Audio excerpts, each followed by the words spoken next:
Hello and welcome back inside the Parc Fermé for podcast number 847. This is Todd. No, Todd, not now. AKA Negative Camber. Tonight, for your kind consideration, we're going to review the Hungarian Grand Prix. You know how we do this on race weekends. We watch one, then we talk about it. Then we watch one, then we talk about it. Come on, Todd. That's exactly what we do on race weekends. But before doing that, of course, I've got to introduce my co-host. You know him. Wrecked from out of the wasteland. He's bad, he's beautiful, he's crazy.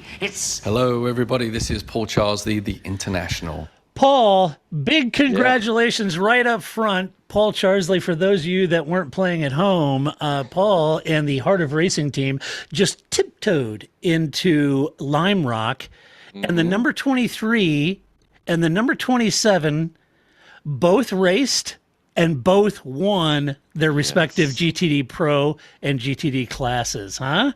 How about that? You guys are the kings of Lime Rock. We do pretty good there, don't we? Yeah, you do. Definitely won before and got on the podium last time. So yeah, it was. We were feeling pretty good going into it. But you can never know. It's a tight field. You know, you never know what you're going to get. So everyone was on high alert to do a super job, because when you think you got a pretty good shot at it, it just kind of elevates your instincts maybe a bit. Shouldn't, but it does. And you know, obviously we had a lot of adversity with the car getting smashed up at Mosport and them having to build a new car for this. So, and you don't get a lot of time, as we know in Formula One, you don't get a lot of practice time. So we didn't have any testing or anything with the new car. Basically, practice one was the first time it ever rolled a wheel. And put it on pole and won the race in the 23 car. So right out of the box, that car was on song. Yeah. And so it was a good payback by the drivers to pay back the crew for, you know, working days and nights putting that car back together. It was Alex building a new car, should I say? Alex and Roman, wasn't it? Alex and Ross. 23. Yep. And Roman and Marco were in the 27 car. Right. And so it was pretty nice day. Nice day in Connecticut. We like it there. It's a good event. Awesome. There was a plethora of Parc Fermé fans out there. I sent you some pictures. And, we must be having a little hub around the Connecticut area, I think. Who knew? So, it was even more. As I sent you some pictures of a few of the people, and then a few more came up to me as well. So that's awesome. We're big in Connecticut. Yeah. We're big in Connecticut. So big. Yeah, you know, it was great. It was great to see him. Yes, and now I'm seeing people year after year. Right. Yeah, they're coming and seeing you from last year. They met you. Yeah, that's so cool. Yeah. You're gonna, keep this up. You're gonna have your own little spot at the autograph table where you sit down with Parc Fermé logos and autograph them. Yeah, it's becoming a thing where people say, people come, oh, Paul, I think some more of your fans are out there. You know, it's not always Parc Fermé people, just people coming to see me, but now it's a thing. Yeah, it's a thing. That's it was a great weekend. It was a super weekend. I've raced at that track quite a bit. I was pretty good there, and so I just love going to Lime Rock Park. Thank you. That's awesome. Now we're back right in the championship hunt. So you're back in the thick of it. And what race is next? Next race is Road America. My favorite track. It is my favorite in the U.S. too. Yeah. They repaved it. I've heard it's a little tricky now. It's a little really? Slippier. Yeah, they repaved the whole thing. So we're in. It could be interesting to see what changes that makes to the cars. Yeah, that'll be interesting. So Road America is next. That's exciting. And then right before Lime Rock, you were at Spa-Francorchamps racing VWs. Yeah, a little. How did that go? Spec car. It was fun. It was really a sponsor outing, and we were giving VIPs rides, because this is like that was the only race I know that someone can ride in an actual race. So it's a 25-hour race. There are all these spec two-frame cars with Volkswagen bodies on them, wings on the back, and all that stuff. But some of them have a second seat, and then during every stint you come in, you pull a passenger out and put another passenger in, and you go. And these people were basically hurtling around in the middle of a 25-hour race for like 40 minutes. And I thought someone would get sick or scared or whatever, but every single one of them was loved it, and then wanted to get back in. So Oh, that's funny. it was a bit of fun. It was a fun race, and Yeah. the drivers got no pressure, just going out there and sliding a little beetle thing around. That's awesome. Yeah. That's a And I got to go to Belgium and drink some nice beer, so that was even better. Yeah. St. Hubertus.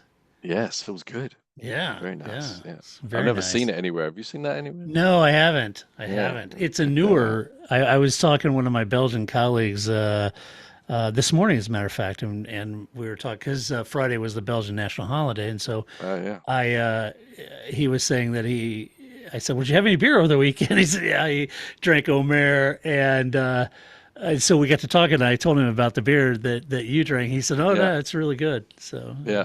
It was good.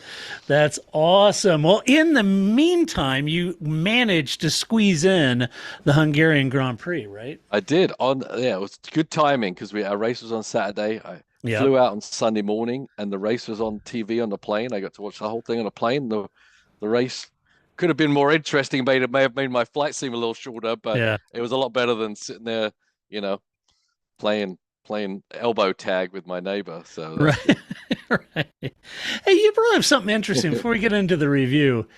You were talking about the crowds you've noticed at the IMSA races are a lot bigger now than what you've seen in the past, and how you were sharing with me kind of the reason you thought that might be. Yeah, I think there's really a bleed down effect from Drive to Survive. Honestly, there's just obviously it opened up a big new group of F1 fans, but I think it's just those F1 fans are eager for more information, and in there, I believe, like in there seeking for more information about Formula One, they come across that there's other racing in the world apart from Formula One, and so they're like discovering all the different branches of racing, and certainly since Daytona, even the crowds have really been record crowds at all the IMSA races. I don't think there's anything IMSA are particularly doing different to get more people in. I really just think racing in general, and I've seen it in other categories too.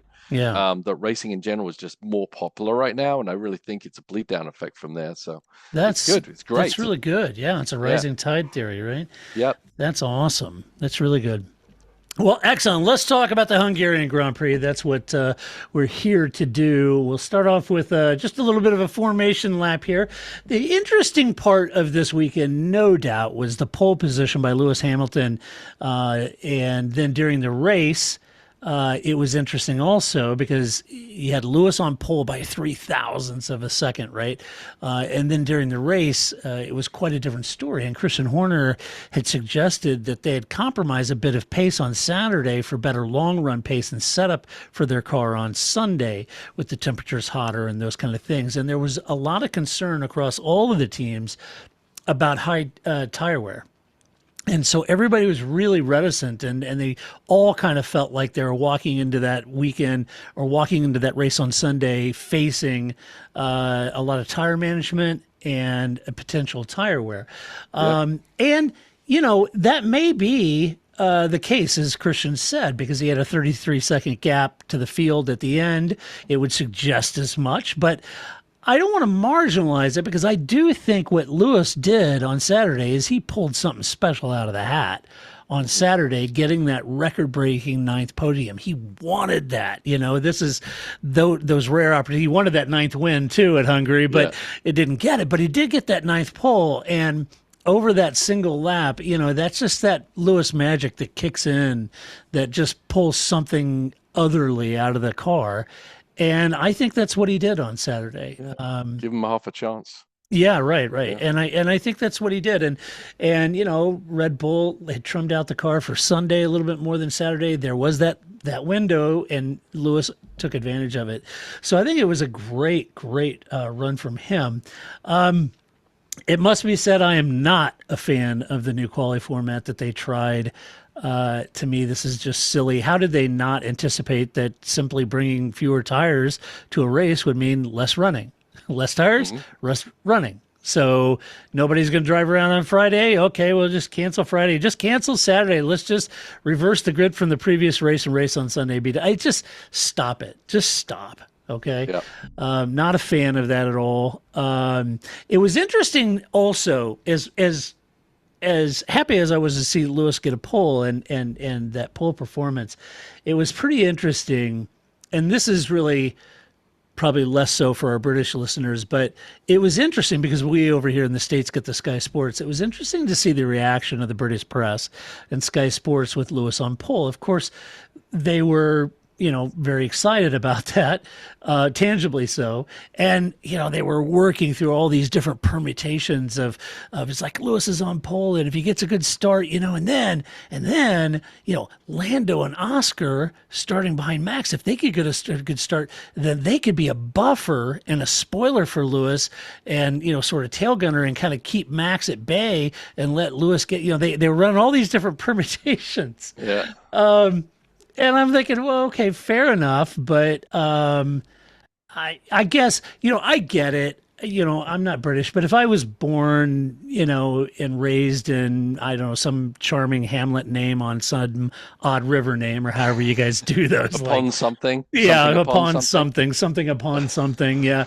In England, I'd be apoplectic too. I'd be just bouncing off the walls and over the moon for sure. I do get that. But I did find the reaction a galactic contrast to the way they react when Max, Lando, George, Charles, Carlos, Fernando, anyone else for that matter, gets pole position or has, a great race or whatever. And, just if you're taking notes, there, Sky and British press, it's just this kind of thing that's a bit of a turnoff a little, because it becomes pretty obvious. It's a bit nationalistic. It is. And or even... I don't even know that maybe necessarily they know that they're doing it. They're just really excited. And who wouldn't be? This is their guy, and I get it. I'd be over the moon if Charles put it on pole and won the race. Good grief, as a Ferrari fan. So I get it. But anyway, but I'm not marginalizing. Again, like I said earlier, I'm not marginalizing at all what Lewis did. I think he did a masterful job in quality. And to be fair, I actually think he did better than even the British press did during the race, coming back to P4 and George coming back to P6. But we'll get into that later. Yeah. And then perhaps one of the worst parts of this entire weekend, Paul, was that you clawed ahead of me in the fantasy GP by 3 points. You're 3 points ahead of me now. I know. And if Lewis hadn't fluffed the start, I might have been even better because I had Max, Lewis second, and Perez third. See, I had Max, Sergio, and Lewis. Yeah, and I was close. I thought I was going to get close when Sergio started marching through the field, and I thought, oh man, he's got pace to get by Lando, and then I would have, two of the three. But anyway. I also did pretty good because I changed some people on my team. Permanent team, and I picked Piastri, and now I've switched to McLaren instead of the Aston Martin. So that's pick for the rest of the year too, probably. Yeah, I think it is. Well, let's get into it. Let's talk about right at the top, the sharp end. Red Bull, you got Sergio Perez in P3, started ninth. Max Verstappen in P1, he started second. 2 weeks ago, Paul, you remember that the team said that Sergio could turn things around in Hungary, and with his crash, faith in that guy. I know. But with his crash on Friday, I was thinking, I'm not so sure that he's going to turn it around at this point. No. But he did. He came home in P3. He had a tough start, and I thought, oh, man, Sergio, what is going on? And even the commentators were stunned by him putting the wall first lap out. And I was like, oh, my gosh, Sergio, raise the pores, right? But he started on the hards and ran long. But then once he got on those mediums, Paul, he started to really scythe his way through the field up to the front, even looking like he might challenge Lando there for second if there weren't as much traffic and marbles and stuff that they had to get around. And I think that became pretty difficult for him. But a great comeback, great recovery drive from where he started back in, what was it, P9. And P9. To be honest with you, he had some great passing. He did, but he's making life hard for himself. He is. And, I mean, you can't make those mistakes. Max is the benchmark for the competitiveness of the car. Yeah. And we all rate Sergio highly, but geez, the pressure really isn't that shouldn't be that high that he's making these mistakes because he's literally driving the best car in the field. On the grid. Yep. Yeah, and even if he doesn't make second P2 in qualifying, as long as you're on the first or second row, that car's going to take you forward anyway. So I'm not sure what's going on mentally with him. It is a problem because the team don't enjoy having to facilitate some, coming up with different strategies to try and pass 10 cars in a Formula One race, especially at a track like Hungary. I mean, he executed it pretty well, but it shouldn't have been that tough a weekend for any of them, really. Yeah, it's always like, it's so far, not being in Q3 for those 5 races and then putting it in the wall right out of the very first lap in practice.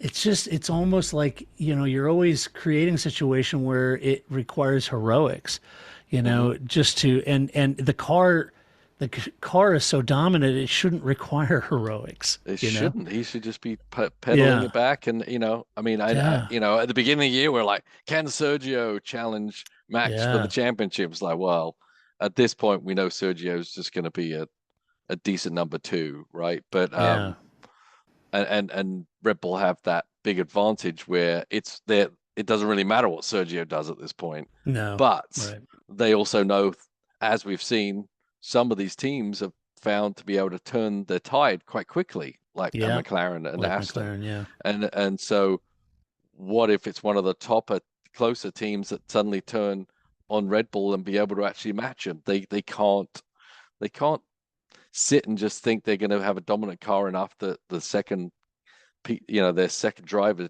doesn't really count. Can finish much. Anywhere. Yeah, I agree. I mean, even if he comes back, as he did, and drove a great race, that was fine. But making those mistakes, I don't think any questions have been answered or any doubts have been erased. Yeah, by the team. I agree. Tough. Well, Max gave Red Bull their 12th win in a row, but I'm a bit like Ted on this one. I think the 12th win will come at Spa for a 12th win in one season. They're counting one race from last year, right? And that's true. Technically, that's true. They've had 12 wins in a row, but Ted said in his notebook, after the race, it's 12 wins in one season. And I tend to agree with it. I think if they win in Spa, then that's 12 legit wins within one season, I think. But anyway. I mean, do you remember? I mean, obviously it's the McLaren thing. MP44, right. And that was the year where they won every race except one. Yep.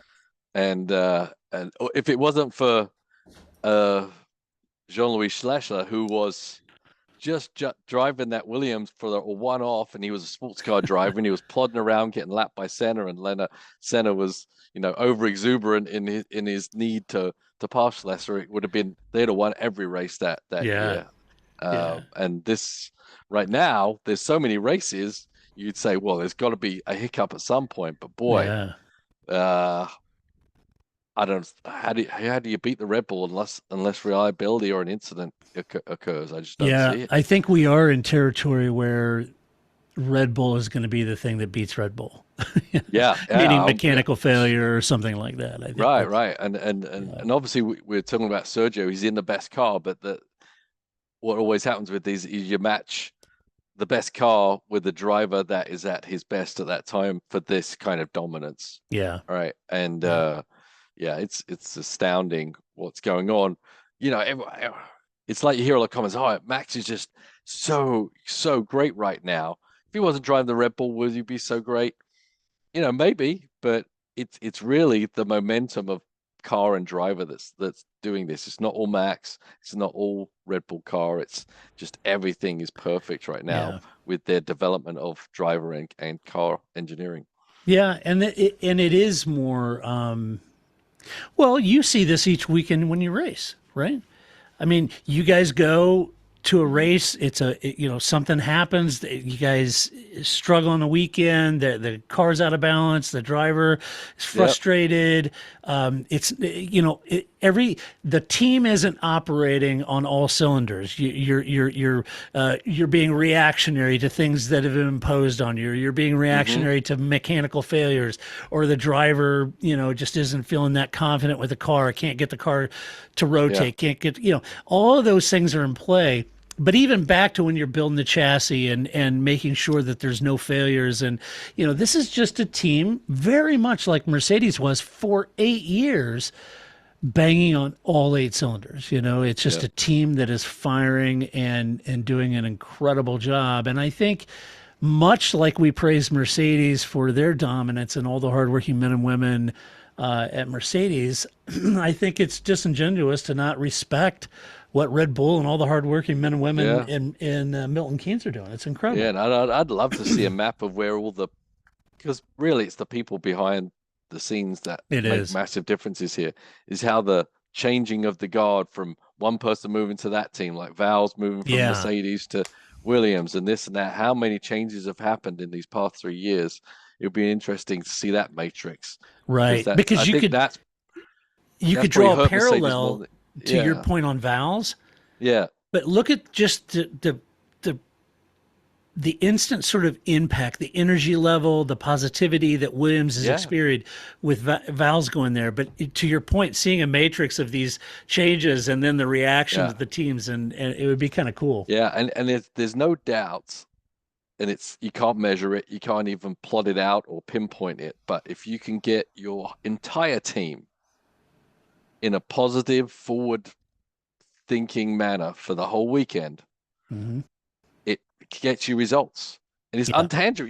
You can't say, well, we're faster because of this or that. But literally, like a Lime Rock, we were working. We were down and out because of the big crash, but that kind of brought everyone together to focus on doing something spectacular to even get the car out there on the grid. Right. And just that energy permeates through the team, and it does help. It's hard. I can't tell you what it is, but it happens. And that's one of the things I try and do week after week, is try and get everyone into that focus point and that mindset. And sometimes it's hard, Sometimes it's hard. And, that positive energy is well, it's you build on that positive energy. Positive results builds more positive energy to do even better. And and this has been the case for teams all along, regardless of the sport. But for Red Bull, they're doing a great job. Max made the move on Lewis at turn 1. Lewis had a good start. I think Max had a slightly better start, got on the inside. Lewis tried to push him out a little bit. Max kind of, kept his elbow out. They got into turn 1, and then he didn't look back. He scored his 7th win in a row, his 44th career win, in a car that, he said was pretty unbalanced on Saturday. So for it to flip around and him say that the car was incredible on Sunday is pretty impressive. Yeah. Max said he was able to manage his tires while out front, and that the increased temps meant that the car was very well balanced on Sunday, which is what, said it was the cooler temps on Saturday that it was feeling unbalanced. Yeah, right. So, kudos to the team for reading the tea leaves on the weather, and et cetera. He said that they struggled all weekend with that single lap pace in favor of that long run pace, and it worked out. I guess the other bad news for other teams is that his 33-second lead over the rest of the field at the end of the race would certainly suggest that the upgrades that they brought this weekend may very well be worth the rumored 0.2 of a second.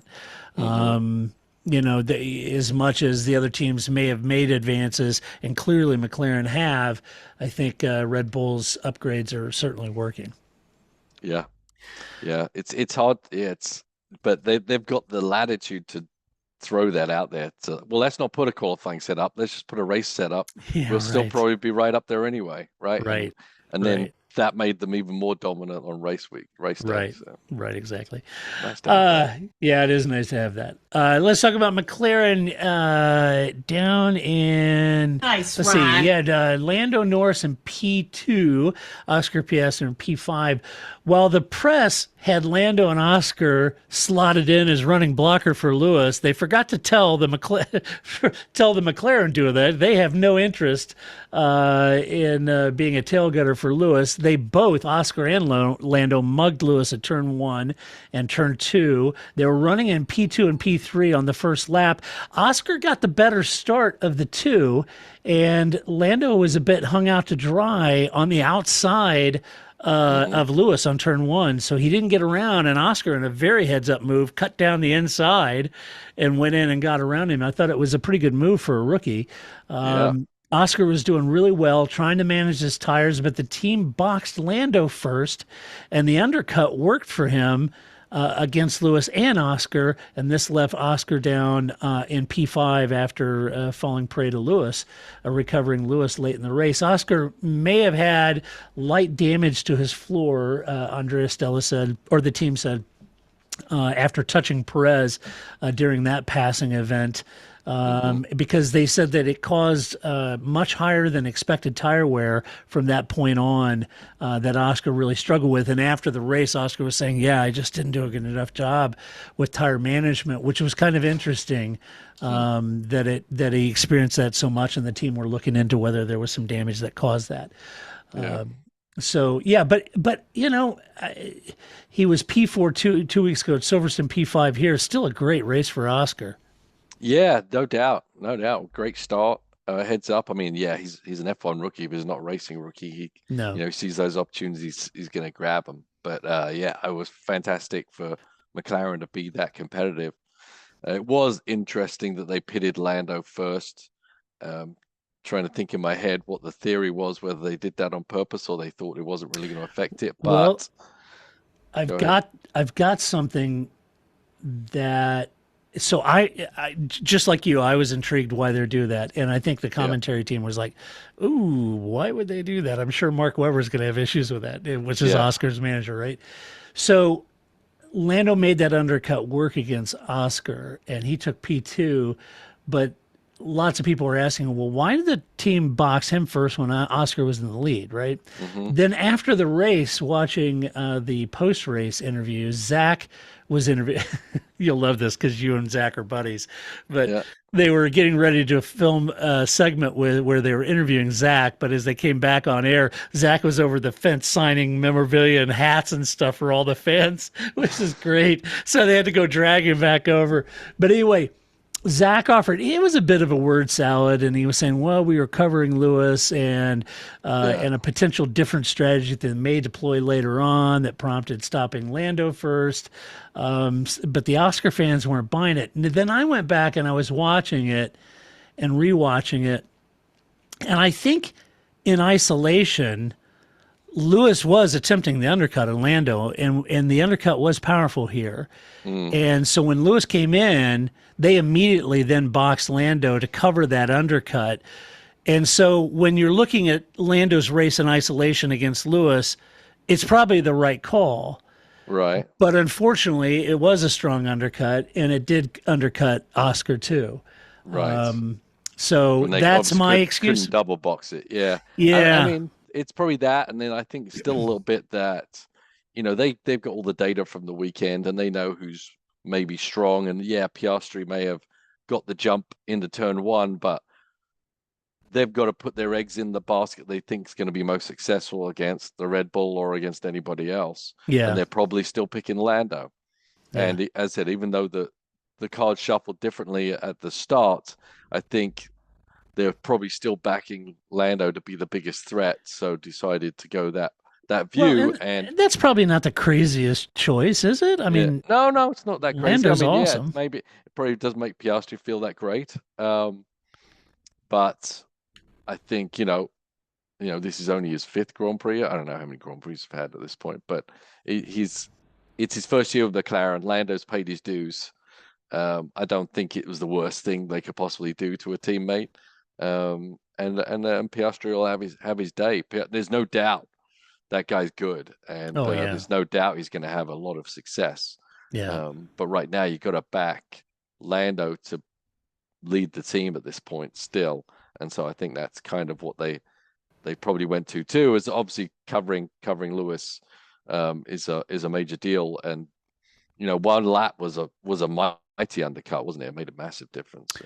Yeah, it did. It really did. And I've talked about this in the past. Probably so much people get tired of hearing me say it, but there was a time when McLaren had Fernando Alonso, and they were going to, Fernando was their guy, and they brought Lewis in, and Lewis knocked his feet off the desk, right? Yep. And that changed everything from that moment on for everybody, right? Including Lewis. Went on for 7 championships. So, I mean, I guess the simple answer is if you don't like it, then you're gonna have to knock Lando's feet off the desk because he is the guy. Yeah, yeah. So you're gonna have to out-qualify him, and you're gonna have to outrace him. Yep. Yeah, absolutely. A lot easier said than done. Yeah, and everyone's like, "Oh, well, that's not fair." Well, it's like this isn't about being fair to the drivers, quite honestly. This is about winning world championships and winning races, and it's a team sport, and the team are making the decisions to make their team the most successful it can be. And hey, if a driver gets upset every now and again, you can deal with that, but you can't deal with losing points because points mean money, right? Yeah. I mean, if you go down there, I mean, it's not going to be popular, but McLaren certainly has their cart attached to the Lando horse. Ferrari clearly has their cart attached to the Charles Leclerc horse. Red Bull, obviously Max. And I would say Mercedes, obviously Lewis. And that's that. And to be honest with you, I think that's the one that I kind of struggle with because I think George is doing an incredible job. But I think some people, they mix up that the teams are there to serve the drivers. Yeah. And it's really the other way around. It's the other way around. Yeah. Yeah. And that's why certain decisions may not seem fair to the drivers, and they may not be fair to the drivers, but it's for the best for the team. And we'll talk more about that when we get to Ferrari. Yeah, we will. But and not to belabor this point, but the reality of it is when the team's looking at, and then Lewis comes in for the undercut, they know the undercut's powerful. They didn't ask, well, what should we do with Lando? Should we box him now? Well, what will that do to Oscar? Well, the hell with that. I can't be worried about if that's going to affect. I got to protect Lando right now, Right. And they're going to make that call. Regardless, Lando had a great race sorry about the dog. I wasn't planning on that being the soundtrack for this podcast, but regardless, Lando had a great race keeping Sergio at bay to bring it home in P2. It's his second P2 in a row. And it's worth mentioning, Paul, that, I get it. Max was 33 seconds ahead of Lando at the end. But Lando was about the same amount of time ahead of the Ferraris and the Aston Martins. So could this mean that McLaren's pace is for real? Yeah, well, you got to look at the 2 different tracks they're driving on too, right? I mean, they've had success on. That's the biggest thing to me out of everything, is that they've won on a fast track and they've won on a tight, windy track. So whatever the step is, it was a big step overall for the car, not just a little gimmick. Yeah. Right. And I went back and I don't know, I have short memory, but I went back and I was like, yeah, I remember this because at the beginning of the year, Zach and everybody's like, yeah, look, we're going to be pretty dodgy until about the summer break, or when we get into the mid season, when we are going to be able to come out and bring significant upgrades. We're going to be really on our back foot, and that panned out exactly the way they said it would. Yeah, interesting. To Zach's credit, I think they've even surprised themselves how much a step they took. But absolutely. I would agree with you. Yeah, I would agree with you. I think they were planning on this should make a significant step for us, but they were probably a little surprised that it leapfrogged Mercedes and Aston Martin. So kudos to them. But there again, lots of respect for all the hardworking men and women at Woking. They did a magnificent job. Absolutely. And you guys deserve the kudos. Mercedes, Lewis Hamilton in P4, George Russell in P6. First, I think the new quali format offered an odd grid, but despite that, and Red Bull setting their car up for Sunday, as I said earlier, I do think both explanations of the Red Bull being set up, well, we were, favoring Sunday and all that, and the odd qualifying format. Irrespective of those, I do think Lewis did an amazing job on Saturday.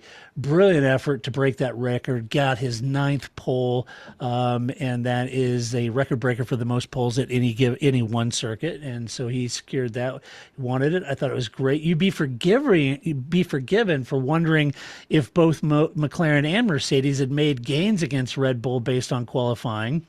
And you may have even considered that maybe Red Bull's new upgrades was a step backwards. No, not so. However, if you take a step back and look at it in aggregate over the weekend, the reality is that the car was set up for Sunday, and Lewis's pole by 0.003 of a second wasn't a whole lot to hang your hat on, really. So still, I think Lewis had a good drive back to fourth place, despite losing so much time to the McLarens trying to bring his tires up to temperature gently. And that was even with Mercedes, they delayed that pit stop for Lewis. Maybe a safety car would come out. Maybe something, they were kind of hanging him out there a little while just to see what developed, and nothing did. So he lost quite a bit of time, but marched back, and I thought it was a good race. I know he wasn't happy with it. I know he's not happy with the car. I know the commentary weren't happy with it because he was on pole and they wanted him to win. But I think when you take a step back and look at it, I thought it was a decent race. Yeah, I think decent is probably the word for it. Yeah. It wasn't, the other teams had a lot more disastrous races than Mercedes, but, they held themselves to a very high level, and they've been used to being at that high level. And, anything off the podium is not good enough, damn it. Right. Yeah. So, I do have that. Let me find it. Not good enough, damn it. Yeah, there you go. Right. So, yeah, it's right for them to be frustrated and upset. Yeah, sure. Because if you go away from any race, even we're the same way. We go from a race off the podium, you are not happy at all. Yeah. And there can be bigger disasters, but you are not satisfied, and you are ready to go tackle something or somebody and do something to change the fate, and that's optimally what they still need to do. Yeah, and folks, I'm not trying to put a lipstick on a pig here. You're right, Paul. I mean, I just don't think it was the calamity that some may feel that it was. For George, I think the team didn't do him any favors on Saturday, get him out in all that traffic, and then the odd qualifying format. But like Lewis, he had a very inspired drive back all the way through the field, back up to P6. And while the press were down about Lewis and George's finishing behind McLaren, I get that. I think they did well. I say this, Paul, because after the race, Ted bumped into Toto Wolff and he interviewed him, and Toto said that in hindsight, after the race, they were the second quickest car on the grid, but they had been managing their tires a lot, and in hindsight, too much, actually. Early on, for fear of that rear tire wear, they were easing into the tire cycles. They weren't really pushing as hard as they were. They had less cooling in their aeros, so they had the engine maybe turned down a little bit more. Right. And so, Lewis was saying, gosh, why don't I have more power, right, during the race? And so there were these elements at play, and he was saying, look, I think we were too conservative, and I think that kind of proves out, because later in the race, as the fuel wore off, cars were a little lighter, but they were both unleashed, and then they started scything through the field coming back up. Lewis came all the way back up to P4. I mean, he was making up gains in chunks, and so was George, came all the way back up to P6 from where he started. So I kind of think maybe Toto, well, I mean, he would know better than anyone, but I kind of feel like they probably were. It was probably a team call, and to your point, that's probably why they're not happy. We probably should have, pushed harder. We weren't in the danger zone like we thought we were going to be. We probably waited too long, and maybe we just didn't quite manage that race well. Yeah. Sounds. I mean, it seems that the scare of what the tires were going to do on Sunday was, a little misleading. So, and I think maybe they did mislead themselves. But I don't think it was a crazy, stupid mistake by them. They could have come out like heroes. And honestly, the first turn had turned out a little different, it would have been a whole different scenario too. But they're still driving the same. They would still be driving the same car, but they'd actually have had a very different result. But even Lando, that first turn really made a big difference to Lewis for sure. Yeah, even Lando said, Paul, that had Lewis kept them behind him, he and Oscar, that he would have finished P2. There was no doubt in his mind. Yeah. So it's just, that's how it falls sometimes at the starts. And I think Russell did a great job charging up through there. And he was a lot less negative about how the car was. Yeah, he was. So I think Lewis was a bit more negative because of the result, not necessarily how bad or good the car was, but Russell made big gains and made a lot out of nothing, considering his starting spot. So yeah, for sure. Talking about big gains. No, it cannot be, Ricky. No, it can't be, Ricky.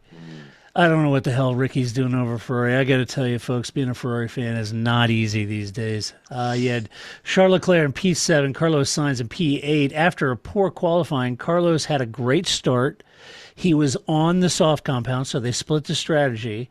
And by the end of the first lap, he was right behind Charles. He had a great start, great opening lap, clearly had more pace. The first oddity in their race was that they didn't swap the drivers, given the differing race strategies to take advantage of the pace that Carlos clearly had.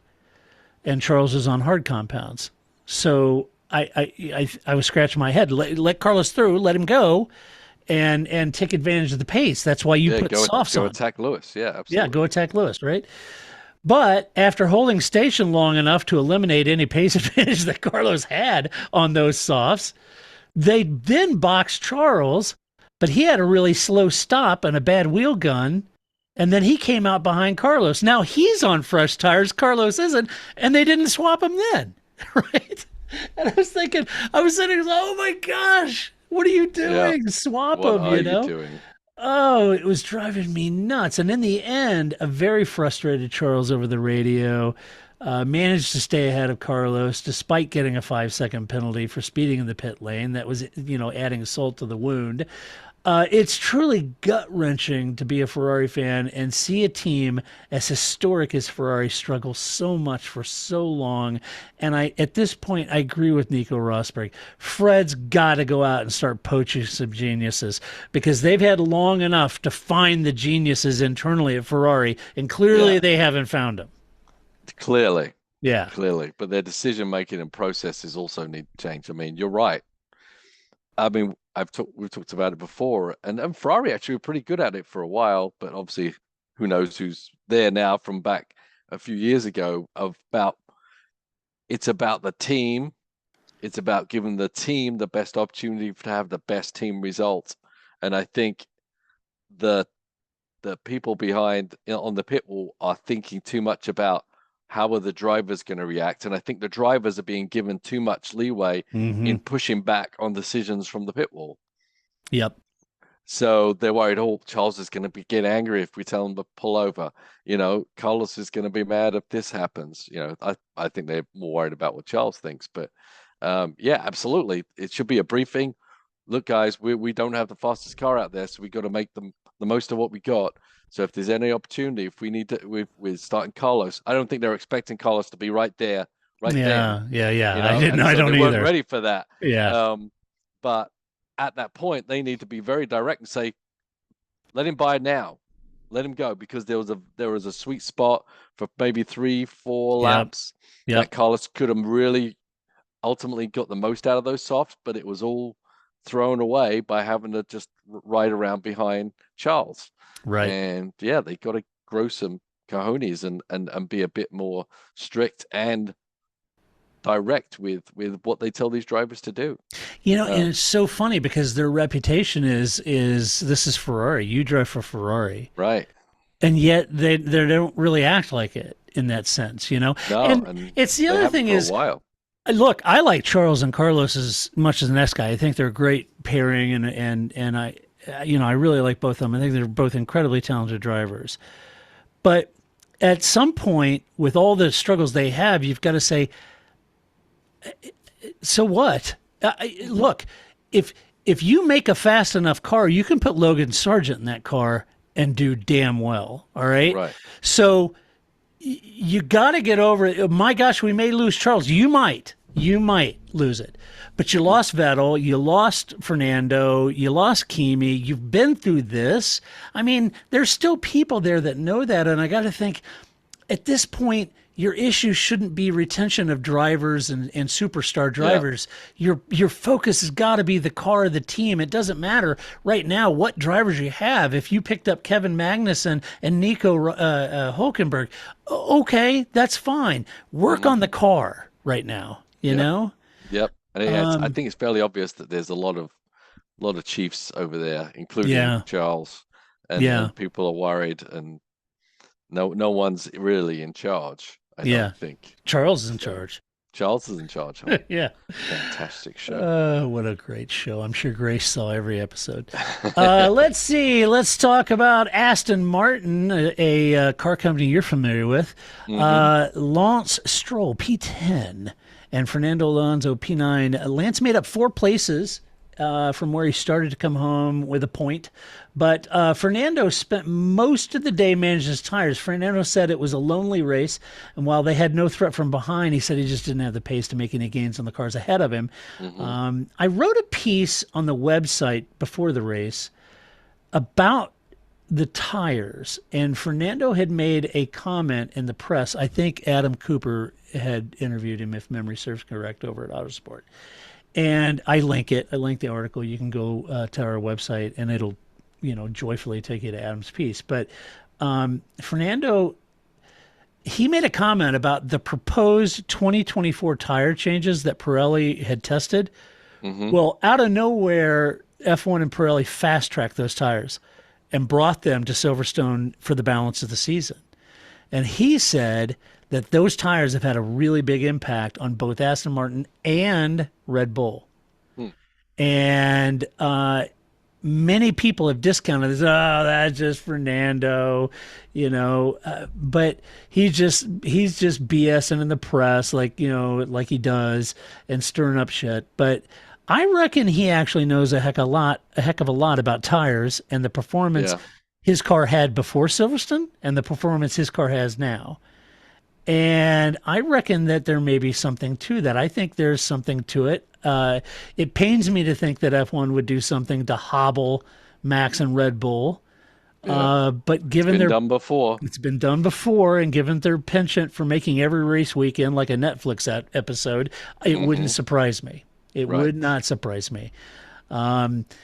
So yeah, not a great race for Aston Martin. Most people said, "Oh no, it's not the tires; it's that they've got out-developed." I don't know. That could be part of it too. But we'll see. Yeah, but it wouldn't really. If it affected Red Bull, they're still winning.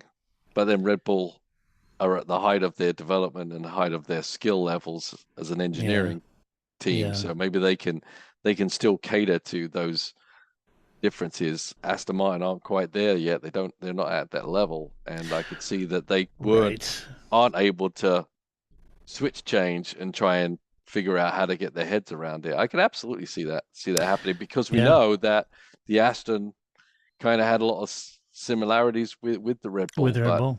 Red Bull are quicker to react to it, or better to react to it. And Red Bull only won by 3 seconds at Silverstone. Right, that's true. And yes, it was 30 seconds at Hungary, but they brought a raft of upgrades. Right? So I don't know. I think there's something there. Watch this space.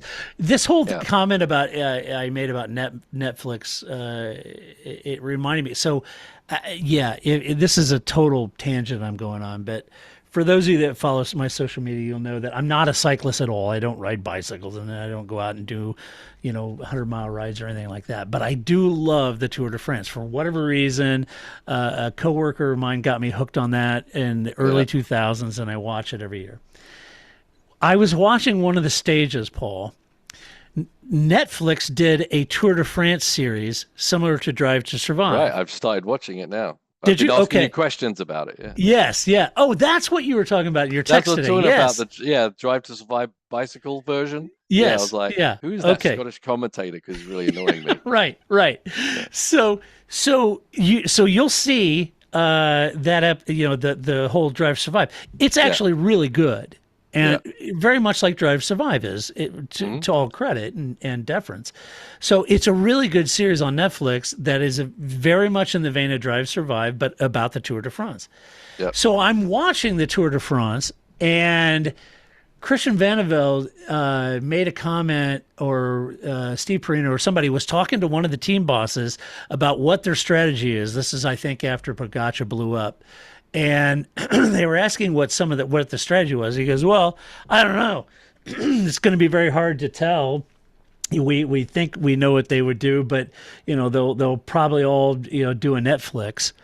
And they were like, "What do you mean do a Netflix?" And he goes, "Oh, how they have the cameras and the team cars, and they'll probably all be bigging it up for the Netflix show and and all that stuff." And the commentators on NBC Sports, Phil Liggett and Bob Roll and everything, he said, "Have you ever heard of that? What is he talking about? The Netflix?" In fact, and I was thinking, "Oh yeah, ask a Formula One fan. We all know about the Netflix. We all know what it did for Gunther, right?" And so now I think it's funny to watch the Tour de France experience the goods and the bads of the Netflix impact. So anyway, watch this space. I thought it was funny. Good job. Anyway, all right, let's talk about Williams. Alex Albon P11, Logan Sargent and DNF right at the very last. He did run and was running actually okay. The strategy may not have really flattered him a little bit there, but he had that late race spin. Mm-hmm. So he flat spotted his tires on the penultimate lap and then overheated his brakes. And at that point, he retired the car. Yeah.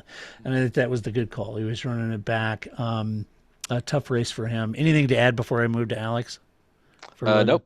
Nope. Okay. Alex, this is what I want to talk about. And I do want to unpack this just a little bit, folks.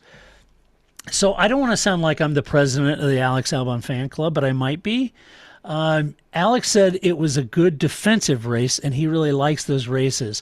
But what I want to do, Paul, is I want to read Alex's post-race comments that the team put out just to show what kind of a thinker this guy is and what a complete picture guy he is and how technical he is.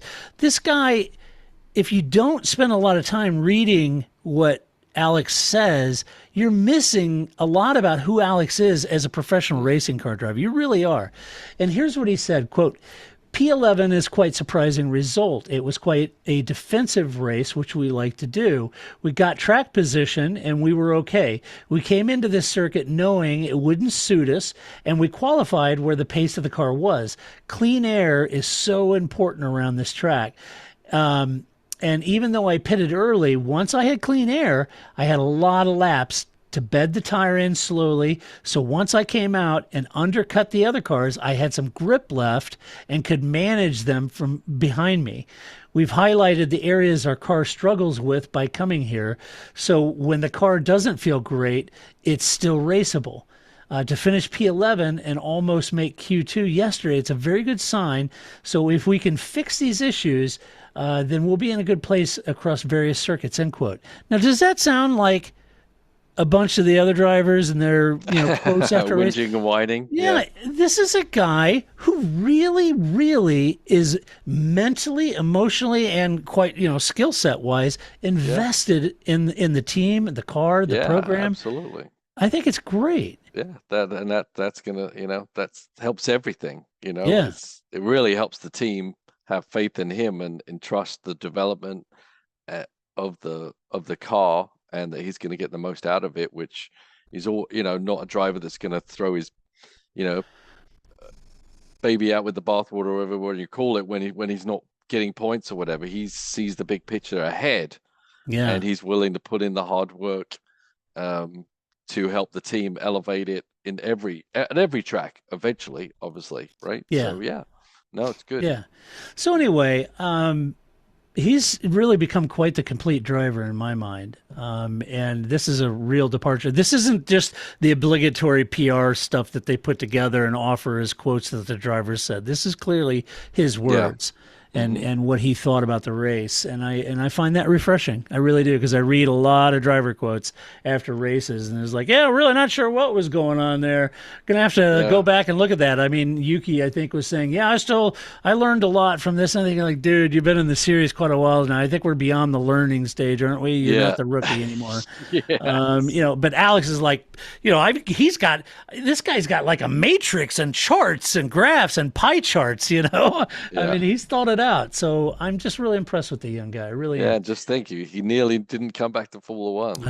I know. And to be honest with you, I think AlphaTauri Red Bull would be great to have him back. Let's see. Alfa Romeo, Valtteri Bottas in P12, Zho Guanyu in P16. This is a tough review here, almost as tough as the Alpine is.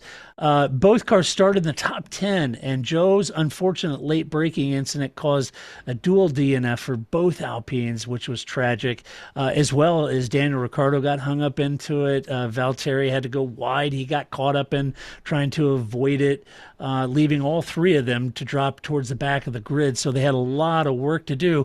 Now, before you think Zhou just went in there gunning it like a Daniel Kvyat, he didn't. He said there was something wrong with his car in the starting procedure. He said he was at full throttle. He had to shut off and then restart the whole starting procedure again. And there was something going on with the car. He said, we're not sure. We got to take it back and really dig into. And I'm inclined to believe him, Paul, because this isn't normally what you would see from Zhou, to be honest with you. Just gunning down into turn one, running in the back of Ricciardo. Yeah, I mean, obviously the starting procedure is one thing. Whether there was an issue gunning into turn one, I don't know, but the frustration of qualifying fifth, was it fifth he qualified? And all the hoopla before it about what they're going to do, and then literally 10 seconds later, you're pretty much dead in the water. I mean, he may have got frustrated by the bad start and then try to make it all back, and so it's hard. Hard to know. Because I don't think he said there was a technical issue with the brakes. It was just technical issue with the start. So I think that just got him behind, and then he tried to get a bit happy with trying to make up that. That could be for that mistake in one. Yeah, time. It could be. I'm trying to give him the benefit of the doubt over here, but you're probably right. I think he had a balk start, bad start, and was really trying to, get back on it. And maybe ran deep and you see the in-car cameras, you can see there's just cars everywhere. There's it'd be very easy to do, but it would. That'd totally be something I would do. I'd get a slow start and say, damn it, and try to outbrake everybody, including the leader into turn one, run in the back of Ricciardo. That's totally something I would do. Valtteri, very magnanimous about it. He got caught up in his teammate, but he said, it was kind of a bummer deal, but he got balked by the kerfuffle. And to his credit, he was at the back, but he did claw his way back to P12. It's a shame because they should have made some serious points haul here. Where they qualified, and it's a shame, especially at Hungary, right? That's tough to pass. Important. Tough to pass there. That. Real missed opportunity for them. AlphaTauri, Daniel Ricciardo, his very first race back. Netflix are real buttons, aren't they? They are, Dan. He finished where he started in P13. Yuki Tsunoda down at P16. Little chin stroking going on there. Right?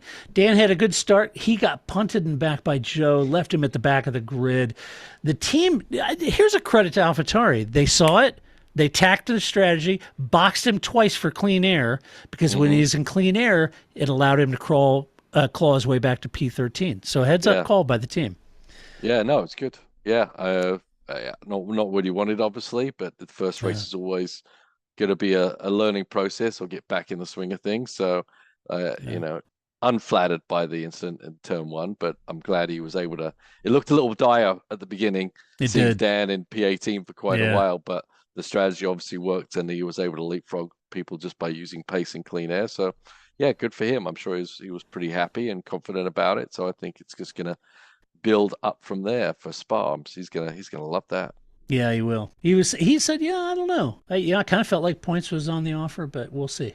Yuki, he started on soft, so they split strategy. He managed to make up a few places at the start, but then he said that he managed his tires well, made up a few places. It just didn't work out. So I'm not quite sure if he means the strategy, wasn't that great, or if he just wasn't quick enough. I'm not quite sure I understood what plagued him and why he finished behind Dan. But they were split strategies. So maybe he went through the strategy, cycled out, and Dan, with his tact and change strategy, just gave him the advantage, leapfrogged him. And that's probably all it was for Yuki. But anyway, Dan came out, finished ahead of Yuki, which is what I expected Nick to do, and he didn't do. So good on Dan.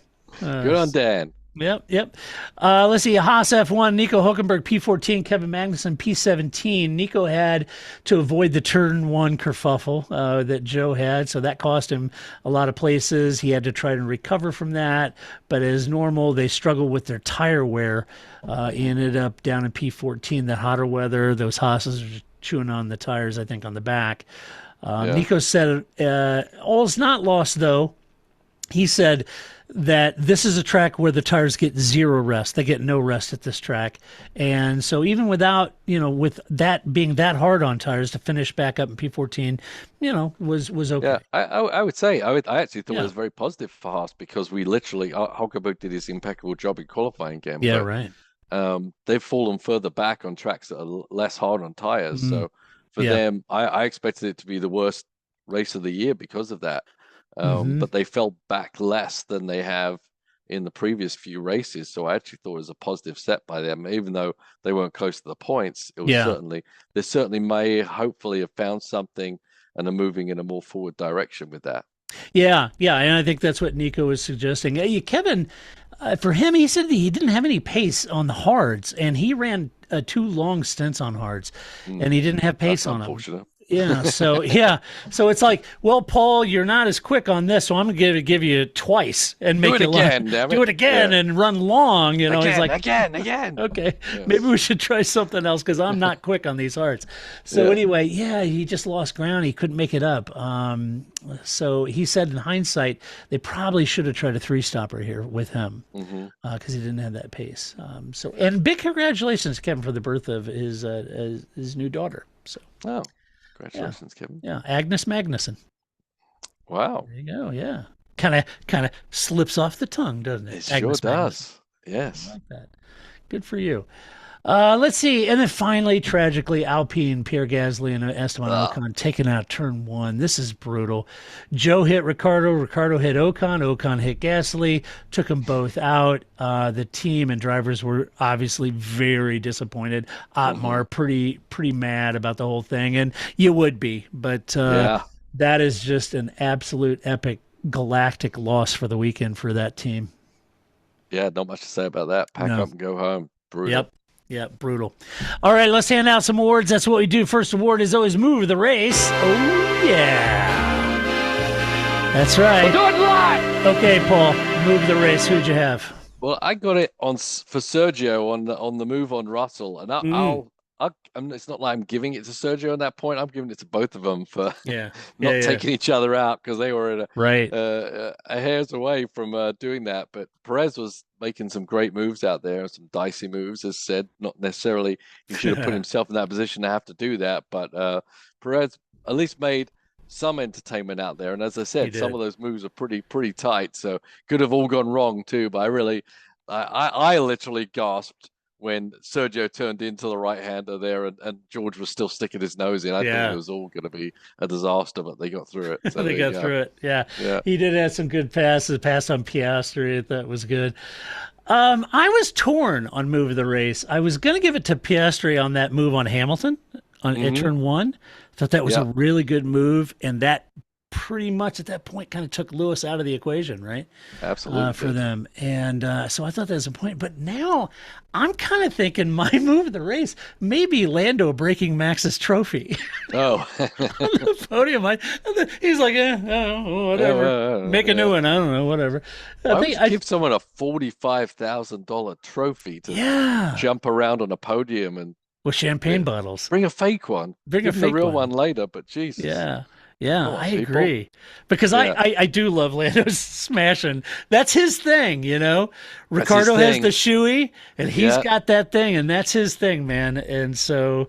hammer down. Yeah, I love it. So anyway, that's the Move of the Race. All right, next award is always Donkey of the Race. We'll do it live. Oh, boy. Hey, smoke up, Johnny. Smoke up, Johnny. All right, who'd you give it to? I have to give it to Zhou and the Alpha team. I'm not going to blame it all on him because obviously there was some technical difficulties with the car, but the hoopla I was seeing before that they caused by qualifying so well, and yet both cars completely ended up being nowhere. And the disaster they caused in turn 1. Oh, it's brutal. A group effort by both car and driver there. Just brutal. Yeah. Just brutal. I agree. Well, this pains me. It pains me. I'm giving it to Ferrari. Oh. It's my team. The strategy that isn't a strategy. Everybody's like, oh, you're always hating on, Max or Red Bull or Lewis or Mercedes.